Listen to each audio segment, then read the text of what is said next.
তো আজকে কিছু কথা হচ্ছে কোরিয়া সরকারের জন্য। বিটিএস, এই বিটিএস এর মাধ্যমে কোরিয়া সরকার প্রতি বছর মিলিয়ন মিলিয়ন ডলার ইনকাম করেছে। এখন নাকি সেই কোরিয়া সরকার দ্বিতীয় বিটিএস খুঁজছে। ব্যাপারটা একটু হাস্যকর না? অলৌকিক শক্তি পৃথিবীতে একবারই ঘটে, আর যেটা আমাদের বিটিএস মেম্বারদের সাথে ঘটেছে। আমাদের বিটিএস মেম্বার সোগা একবার বলেছিল যে ক্যাপপ ব্যান্ড আবারও তৈরি হবে, কিন্তু বিটিএস কখনোই তৈরি হবে না। আর এটা আমরা মন থেকে বিশ্বাস করি, আর এটা সত্যি বাস্তব, কখনোই হবে না। ক্যাপপ গ্রুপ তো অনেকগুলাই আছে, কিন্তু বিটিএস গ্রুপের মতো কয়টা আছে?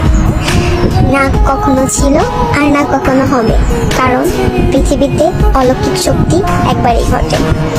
বিটিএস কোনো ক্যাপপ ব্যান্ড না, এটা একটা ফ্যামিলি যা কোটি কোটি আর্মি নিয়ে গঠিত। বিটিএস আর আর্মিদের মধ্যে যে সম্পর্কটা আছে সেটা কখনোই তৈরি হবে না। হাজার চেষ্টা করলেও তৃতীয় বিটিএস আর কখনোই তৈরি হবে না।